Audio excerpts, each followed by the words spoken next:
भाजपा ने जताया सीएम पुष्कर सिंह धामी पर भरोसा। राजस्थान, मध्य प्रदेश और छत्तीसगढ़ में संभालेंगे चुनावी जिम्मेदारी। स्टार प्रचारक की निभाएंगे भूमिका।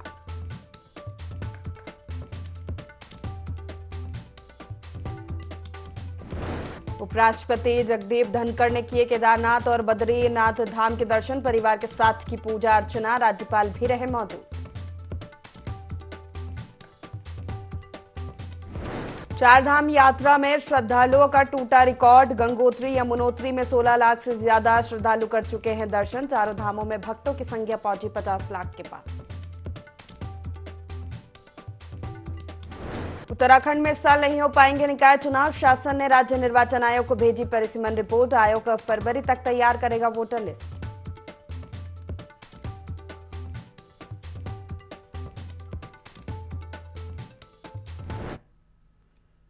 नमस्कार, बहुत स्वागत है आपका। देवभूमि लाइव देख रहे हैं आप। मैं हूं आपके साथ प्रीशिता शर्मा। बुलेटिन की शुरुआत करते हुए उपराष्ट्रपति जगदीप धनखड़ ने अपने परिवार के साथ भगवान बद्री विशाल के दर्शन किए। इससे पहले उपराष्ट्रपति ने भगवान केदारनाथ के भी दर्शन किए। इस दौरान बद्रीनाथ केदारनाथ मंदिर समिति और जिला प्रशासन ने उनका जोरदार स्वागत किया और भगवान बद्री विशाल और केदारनाथ का प्रसाद भेंट किया। बद्रीनाथ में पूजा अर्चना के बाद उपराष्ट्रपति देहरादून के लिए रवाना हो गए। आपको बता दें, उपराष्ट्रपति जगदीप धनखड़ के साथ प्रदेश के राज्यपाल गुरमीत सिंह भी मौजूद रहे।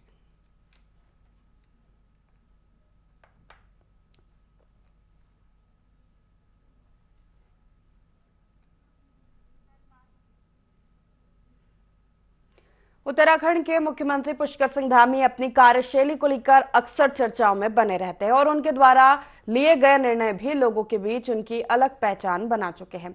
इसी वजह से भारतीय जनता पार्टी ने आगामी विधानसभा चुनावों वाले राज्यों में उनकी भूमिका स्टार प्रचारक के तौर पर तय की है। मध्य प्रदेश, छत्तीसगढ़ और राजस्थान में भाजपा ने उन्हें प्रचार प्रसार की जिम्मेदारी सौंपी है। भाजपा प्रदेश मीडिया प्रभारी मनवीर सिंह चौहान ने पत्रकारों से बात करते हुए कहा कि जिस तरह मुख्यमंत्री पुष्कर सिंह धामी ने उत्तराखंड में विकास कार्य किए, उनसे पूरे देश में उनकी लोकप्रियता बढ़ी है और इसी वजह से आने वाले चुनावों में उनकी डिमांड की जा रही है। निश्चित रूप से जिस प्रकार से हमारे यशस्वी मुख्यमंत्री माननीय पुष्कर सिंह धामी जी प्रदेश के विकास के लिए लगातार कार्य कर रहे हैं और जिस तरह से उन्होंने प्रदेश के विकास के लिए अपनी कार्यशैली दिखाई है काम करने के लिए, निश्चित रूप से अपने कार्यशैली के कारण हमारे मुख्यमंत्री पूरे देश में भी लोकप्रिय नेता बने हैं और एक लोकप्रिय नेता के रूप में उभर कर आए हैं और इसी कारण उनके जो चुनावी राज्य हैं उनमें उनकी डिमांड वहाँ के लोगों के द्वारा की जा रही है और हमारे उत्तराखंड के लोग भी इन राज्यों में बहुत अधिक रहते हैं। इस कारण भी हमारे प्रदेश के मुख्यमंत्री माननीय धामी जी को वहाँ पर लगातार उनकी डिमांड हो रही है। देहरादून में वक्फ संपत्तियों को आरटीआई के दायरे में लाने की तैयारी की जा रही है, जिस पर कांग्रेस प्रवक्ता शीशपाल बिष्ट का कहना है कि सरकार का कदम स्वागत योग्य है। अब कोई भी वक्फ बोर्ड की संपत्ति का विवरण सूचना के अधिकार के तहत प्राप्त कर सकेगा। शीशपाल बिष्ट ने आगे कहा कि बोर्ड के विकास और पारदर्शिता के लिए बहुत जरूरी था हर विभाग में सूचना के अधिकार का इस्तेमाल किया जा सकता है, लेकिन वक्फ में नहीं किया जा सकता था। सरकार के फैसले से पारदर्शिता बढ़ेगी। अब कोई भी आम नागरिक वक्फ बोर्ड से संबंधित कोई भी जानकारी प्राप्त कर सकेगा।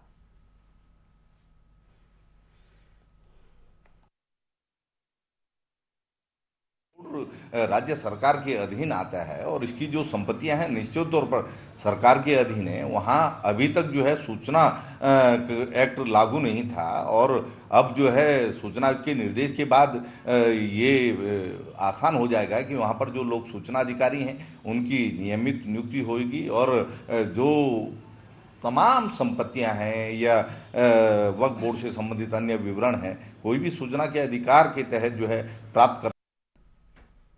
खबर चमोली जिले के गोपेश्वर मुख्यालय से है, जहां जिला अस्पताल गोपेश्वर में मानसिक स्वास्थ्य दिव्यांग शिविर का आयोजन किया गया। शिविर में 118 लोगों ने पंजीकरण करवाया, जहां 55 दिव्यांगों को प्रमाण पत्र भी वितरित किए गए। शिविर में एसीएमओ डॉक्टर अभिषेक गुप्ता ने बताया कि जनपद में क्लिनिकल साइकोलॉजिस्ट एवं मनोरोग विज्ञान के चिकित्सक न होने के कारण मानसिक रोग से पीड़ित रोगियों के प्रमाण पत्र नहीं बन पाते थे। इस समस्या को देखते हुए देहरादून स्थित राष्ट्रीय दृष्टिबाधित संस्थान और राजकीय मेडिकल कॉलेज श्रीनगर से समन्वय करते हुए जनपद चमोली में 2 दिवसीय मानसिक दिव्यांग शिविर लगाया गया, जिसमें मानसिक रोग से पीड़ित व्यक्तियों के प्रमाण पत्र बनाए गए।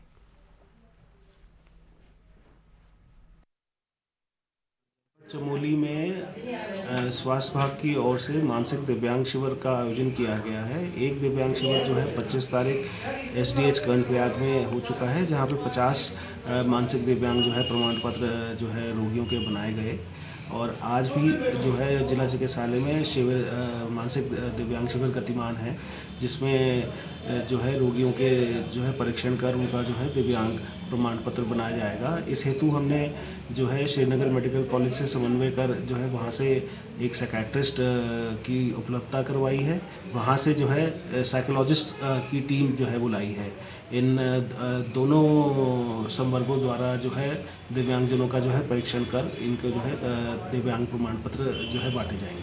चमोली जिले में मानसिक दिव्यांगों की संख्या को देखते हुए यहाँ पे कैंप आयोजित किया गया है, क्योंकि यहाँ पर कोई ऐसे डॉक्टर्स नहीं है जो मानसिक दिव्यांगों की जांच परख कर सके।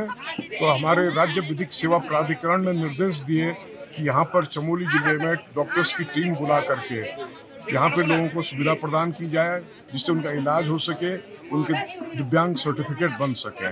इसी परिप्रेक्ष्य में स्वास्थ्य विभाग द्वारा आज ये कैंप आयोजित किया गया है। हमारा जिला विधिक सेवा प्राधिकरण और हमारे जो PLVs हैं इसमें अपनी पूरी मेहनत कर रहे हैं। जगह जगह गांव-गांव से वो ऐसे लोगों को लेकर यहाँ पे आए हैं, जिसमें छोटे बच्चे से लेकर वृद्ध तक हैं और लोगों को इसका फायदा हो रहा है।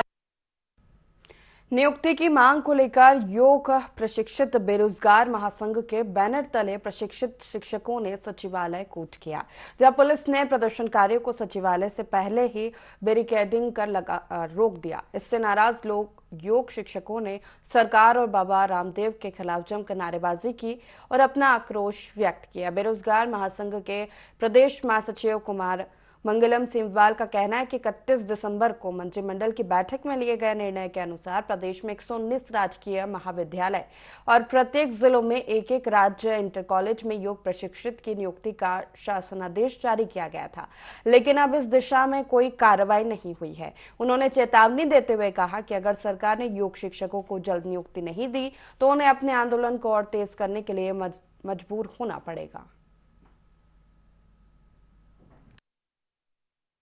सालों से हम लोग जो है योग शिक्षकों की मांग को लेकर प्रदर्शनरत हैं, लेकिन आज तक भी जो है हम लोगों को नियुक्ति नहीं मिली है।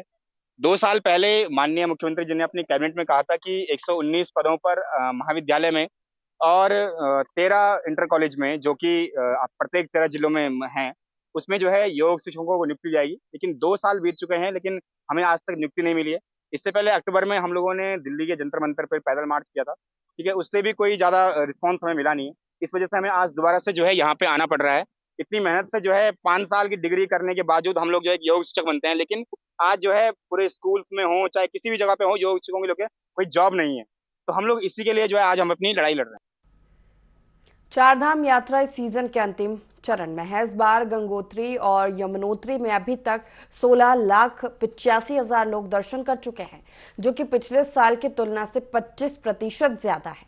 वहीं दोनों धामों में VIP लोगों का दौरा जारी है। गंगोत्री धाम में उपराष्ट्रपति ने मां गंगा के दर्शन किए, तो वहीं यमुनोत्री धाम में बंगाल की सांसद लोकेट चटर्जी दर्शन के लिए आ रही हैं। वहीं शासन द्वारा दोनों धामों में की गई व्यवस्थाओं को लेकर यात्रियों ने खुशी जाहिर की। यहाँ पे बहुत अच्छा लग रहा है। इतने लंबे सफर के बाद यहाँ पे आए हैं, मन शांत हो गया। और वो भी नेपाल से यहाँ पे चारधाम के लिए आए हैं, तो और ही अच्छा लग रहा है। अच्छे से दर्शन भी हो गया।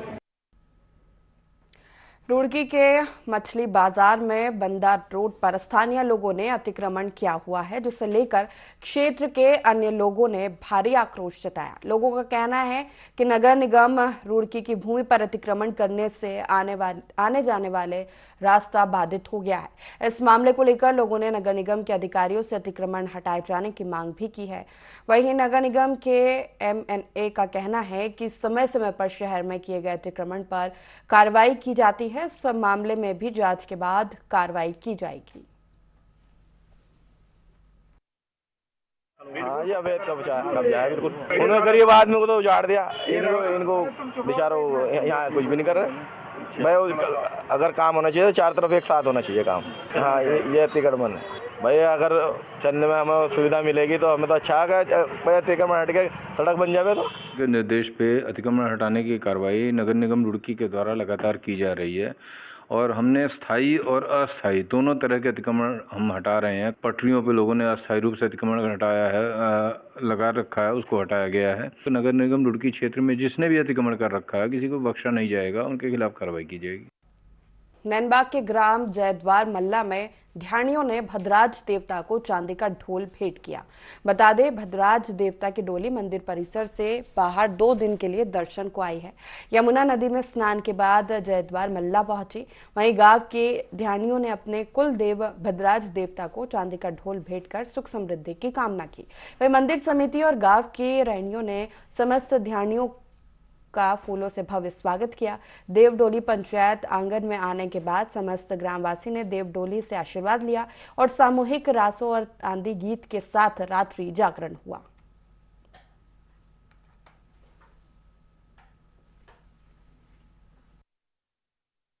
द्वार के ध्यानियों ने जो चांदी का ढोल बनाया, मैं बहुत सारी शुभकामना देना चाहती हूँ और मुझे बड़ा सौभाग्य मिला कि आज जयद्वार गांव में आने का मौका मिला। तो मैं बहुत बहुत आभार व्यक्त करती हूँ जयद्वार की समस्त जनता और यहाँ की ध्यानियों का, यहाँ की रहनियों का, कि जिन्होंने मुझे इतना प्यार सम्मान मुझे जयद्वार में आके दिया।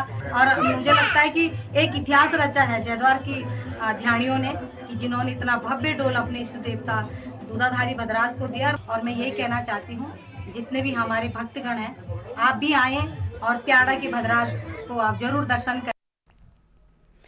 उधम सिंह नगर के बडियोवाला गांव निवासी साजिद हुसैन ने कोतवाली में तहरीर दी कि गांव के कुछ लोग भारतीय नारी रक्षा सेना संस्थान चलाते हैं और इसके आड़ में ये लोग ब्लैकमेलिंग और सरकारी नौकरी के नाम पर ठगी करने का काम करते हैं। ये तब सामने आया जब एक युवती के नाम पर सरकारी दस्तावेज तैयार किए गए हैं और उसका खाता बैंक ऑफ बड़ौदा में खुलवाया गया और जनधन योजना का लाभ भी लिया गया, जबकि वे युवती उत्तर प्रदेश की रहने वाली है। इस पूरे मामले पर क्षेत्राधिकारी वंदना वर्मा ने बताया कि मामले की जांच की जा रही है, तथ्य सामने आएंगे, उसके अनुसार आगे की कार्रवाई की जाएगी।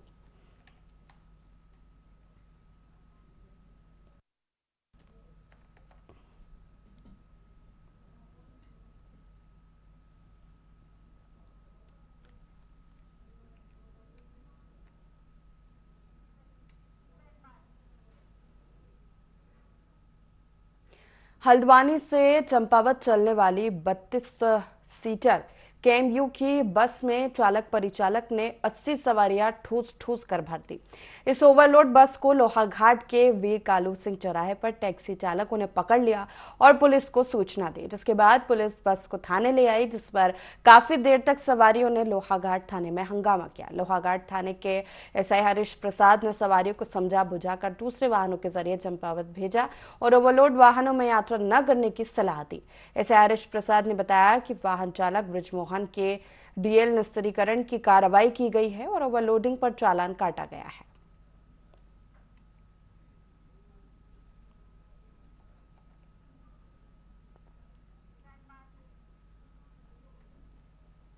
अंतर्राष्ट्रीय वृद्धजन दिवस के अवसर पर लोहाघाट उप जिला चिकित्सालय में क्षेत्र के बुजुर्गों को सम्मानित किया गया। राष्ट्रीय स्वास्थ्य मिशन और परिवार कल्याण विभाग ने कार्यक्रम का आयोजन किया।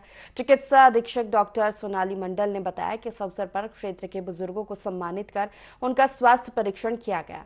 वहीं बुजुर्गों ने अस्पताल में इलाज में वरीयता देने की मांग की। डॉक्टर सोनाली मंडल ने सभी बुजुर्गों को आश्वासन दिया, साथ ही कहा कि स्वास्थ्य संबंधित कोई भी समस्या होने पर उनसे संपर्क कर सकते हैं। हर तबके के व्यक्ति का सम्मान और हर तबके के व्यक्ति का स्वास्थ्य परीक्षण के तहत आज ये कार्यक्रम पूरे प्रदेश भर में चलाया जा रहा है, जिसमें यहाँ के सोनाली मंडल मैडम डॉक्टर और साथ ही हमारे चीफ फार्मासिस्ट राय जी द्वारा समस्त जो भी एक उम्र के बाद समस्या आती है उसके संबंध में हमारे जो बुजुर्ग जन हैं उनको विस्तार पूर्वक समझाया और समय समय पर स्वास्थ्य परीक्षण के लिए मानने के लिए कहा गया। और मैं धन्यवाद देना चाहूँगा समस्त कर्मचारीगणों का स्वास्थ्य विभाग के, जिन्होंने एक अच्छी पहल की है। जो हमारे वृद्धजन हैं, एक उम्र के बाद अनेक समस्याएं आती हैं, किसी को बीपी, किसी को शुगर और किसी को अन्य निद्रा की बीमारी के संबंधित, और समय समय पे इन्होंने यहाँ अभी अच्छी व्यवस्था भी है। काफ़ी डॉक्टर्स भी आ चुके हैं यहाँ, जो हमारे क्षेत्र के लिए गौरव का विषय है। तो इसी संबंध में आज वृद्ध सम्मान दिवस भी रखा गया। मैं पुनः समस्त स्वास्थ्य विभाग की टीम को बहुत बहुत धन्यवाद देना चाहता हूँ। जो वरिष्ठ नागरिक है उनको सम्मान में प्रोग्राम रखा है, एक अवेयरनेस प्रोग्राम भी है। जैसे उम्र के साथ साथ कुछ समस्याएं ज़्यादा ही दिखती है, जैसे बीपी हो गया, शुगर हो गया, घुटनों की परेशानियां हैं, और थोड़ा मानसिक अवसाद भी एक तरह से उम्र के साथ साथ होती है। जब परिवार में सबके साथ, अभी के समय में ऐसा है, सबके साथ रहना भी बहुत कम हो गया है, तो लोग को अकेलापन, ये सब चीज़ों की दायरे में आ जाते हैं वृद्धजन। तो उनको ये है कि इसीलिए जो हमारी नॉन कम्युनिकेबल, जैसे हमने बीपी और शुगर की जांच हमारे यहाँ रोज़ एनसीडी क्लिनिक में होती है, तो ज़्यादा से ज़्यादा बुजुर्ग लोगों से यही रिक्वेस्ट मेरी रहेगी कि आएँ और हॉस्पिटल में इन सुविधाओं का ज़्यादा से ज़्यादा लाभ उठाएं। और हमारी काउंसलर भी हर समय रेडी है, कोई भी समस्या हो मानसिक, जैसे बात करने के लिए। वृद्धावस्था में यही होता है कि अपनी परेशानी या अपनी सुख दुख किससे डिस्कस करें। अगर थोड़ा बातचीत होती है, मन से खुश रहते हैं, तो उससे शरीर की आधा बीमारी उससे भी सही हो जाए। मेरी माटी मेरा देश अभियान के तहत जिला मुख्यालय के स्थानीय गोरलचोड़ मैदान में कार्यक्रम का आयोजन किया गया, जिसमें जिले के 313 ग्राम पंचायतों और 4 नगर निकाय क्षेत्रों के पवित्र मिट्टी को एकत्रित किया गया। इसके बाद चावल के कुल 8 कलशों को वाहन के माध्यम से डीएम चंपावत नवनीत पांडे ने हरी झंडी दिखाकर देहरादून से राजधानी नई दिल्ली को रवाना किया और वीर शहीदों को श्रद्धांजलि दी गई। इस अवसर पर सभी को कार्यक्रम की बधाई देते हुए जिलाधिकारी नवनीत पांडे ने कहा कि एक बड़ा ऐतिहासिक दिन है। मेरी माटी मेरा देश अभियान अर्थात माटी को नमन, वीरों को वंदन। इस अभियान के अंतर्गत हमारे देश की आजादी दिलाने में अपनी शहादत देने वाले और वीर शहीदों को याद करते हुए उन्हें श्रद्धांजलि दी गई।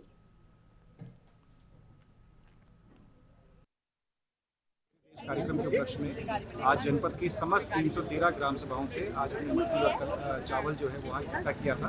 प्रथम चरण में ये 4 विकास खंडों में और जो हमारी 4 नगर पंचायतें पालिकाएं हैं, वहाँ पे हर वार्ड से जो है मिट्टी और चावल इकट्ठा किया गया। और आज ये सब संकलित करके हम लोग देहरादून के लिए रवाना कर रहे हैं, जहाँ से फिर ये दिल्ली के लिए प्रस्थान करेंगे। 27 से 29 तारीख तक देहरादून के DIT में साइंस एंड टेक्नोलॉजी फेस्टिवल का आयोजन किया जाएगा। इस फेस्टिवल में करीब 150 से ज्यादा सरकारी और गैर सरकारी संस्थान भाग ले रहे हैं। इस महोत्सव का मुख्य उद्देश्य विज्ञान के प्रति जागरूक करना है। यूकोस्ट के ज्वाइंट डायरेक्टर DP उनियाल ने बताया कि इसमें छात्र छात्राओं, शोधकर्ता और वैज्ञानिकों को विज्ञान की नई टेक्नोलॉजी के प्रति अवगत कराया जाएगा और रॉकेट साइंस के बारे में भी लोगों को जानने और समझने को मिलेगा। उन्होंने कहा कि इस तरह के कार्यक्रम युवा को साइंस की तरफ आकर्षित करेंगे। साथ ही बताया कि फेस्टिवल में 3 दिवसीय विज्ञान प्रदर्शनी का भी आयोजन किया जाएगा, जो कार्यक्रम का मुख्य आकर्षण का केंद्र रहेगा।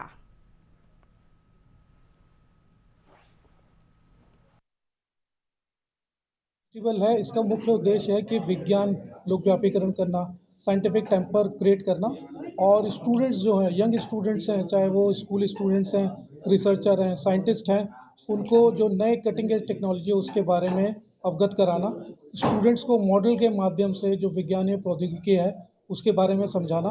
और क्योंकि हम लोगों ने देखा है कुछ विगत वर्षों से, तकरीबन जो एक डिकेड है उसमें देखा गया है, बहुत सारी रिपोर्ट्स आई हैं कि साइंस की तरफ स्टूडेंट्स का रुझान थोड़ा कम हुआ है। तो इस प्रकार के आयोजन स्टूडेंट्स को, जो यंग माइंड है, उन्हें साइंस की तरफ आकर्षित करेगा। और जैसे कि हम सभी को विदित है कि विश्व में जितने भी डेवलप्ड नेशंस रहे हैं, उन्होंने साइंस एंड टेक्नोलॉजी को फोर फ्रंट में रखा है और साइंस एंड टेक्नोलॉजी को फोर फ्रंट में रखकर ही वो डेवलप्ड नेशन हुए हैं। ये हम लोगों ने भी रियलाइज़ किया। माननीय प्रधानमंत्री, मुख्यमंत्री महोदय यहाँ पर हमेशा कहते हैं कि विज्ञान एवं प्रौद्योगिकी को हमें आगे रखना है। देहरादून में कला को रोजगार से जोड़ने के उद्देश्य से विरासत मेले का आयोजन होने जा रहा है, जिसमें भारतीय लोक कलाओं के साथ साथ अंतर्राष्ट्रीय कलाओं का संगम भी रहेगा। इसको लेकर रीट की ओर से प्रेस वार्ता की गई। इसमें महोत्सव को लेकर जानकारी दी गई। महोत्सव 27 अक्टूबर से डॉक्टर BR अम्बेडकर स्टेडियम में शुरू होगा, जो 10 नवंबर तक चलेगा। वहीं कारीगर और शिल्पकार मंच के माध्यम से अपनी लोक और शास्त्रीय कला का प्रदर्शन करेंगे।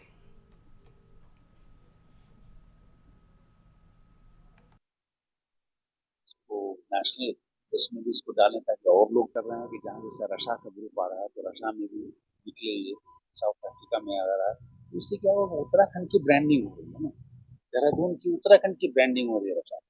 कल को फिर सोचेगा करें वहाँ पे कुछ ऐसी चीज है, लेकिन इसको देवभूमि बनाए रखे हैं हम तो राक्षसों की दृष्टि इस पर पड़ेगी, इसीलिए अर्थ कॉन्सेप्ट ऑफ द रिकॉर्ड में कहा, देवत्व को बनाए रखना भी हमारी जिम्मेदारी। बाबा बुल्ले शाह का 35वां सालाना उर्स धूमधाम के साथ मनाया गया। इस मौके पर बाबा बुल्ले शाह की मजार पर श्रद्धालुओं ने चादर चढ़ाई और मन्नतें मांगी। जलालाबाद से आए कव्वालियों ने प्रस्तुतियां दी। इस मौके पर कव्वाल सरफराज जनवर ने कहा कि यहाँ पर सभी धर्मों के लोग आए हैं, ये सभी धर्म की एकता का प्रतीक है। वहीं इस मौके पर विशाल भंडारे का भी आयोजन किया गया।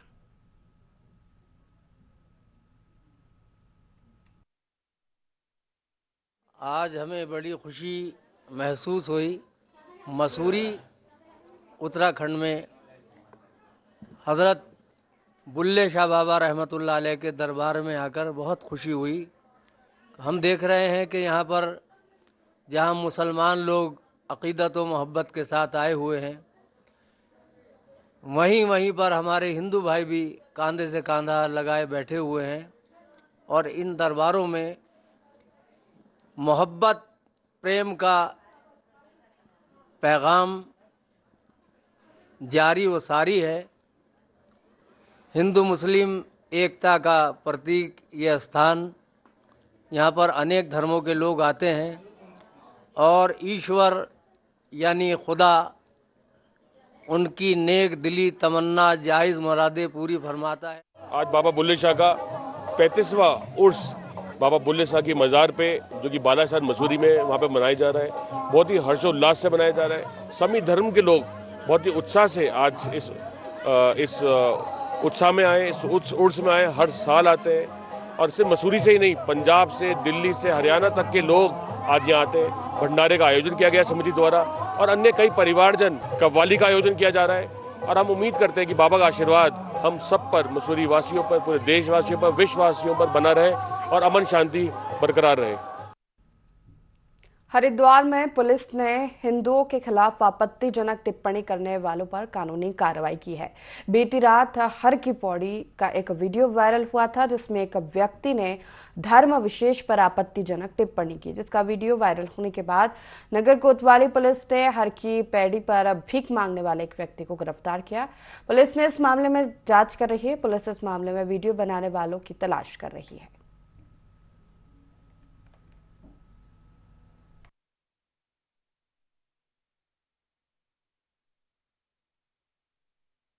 संज्ञान में एक वीडियो आया था, जिसमें एक व्यक्ति विशेष द्वारा एक धार्मिक भावना को आहत करने के लिए एक वीडियो जारी किया गया था, जिसमें उसको एक समुदाय विशेष का बताया गया था। पुलिस ने इसे तत्काल संज्ञान में लिया और कोतवाली नगर क्षेत्र में एक अभियोग 505 में कायम किया गया। जो व्यक्ति इसमें इस वीडियो में बोल रहा था, उसकी पहचान पुलिस के द्वारा तत्काल की गई थी और उसके जब पूछताछ की गई तो उसका नाम दिलीप बघेल आगरा का ये रहने वाला है। उसकी पहचान के बाद उसके द्वारा जब अपने कन्फेशन में ये बताया गया कि कुछ एक दो लोगों को उसके संपर्क करके कुछ नशीला पदार्थ पिला के और इस तरीके से बोलने के लिए उसे प्रोत्साहित किया गया था। और ये जो व्यक्ति हैं जिनके द्वारा ये कृत्य किया गया है, उसके पुलिस उनके तलाश कर रही है और जो भी विधि सम्मत कार्रवाई है वो इसमें की जाए।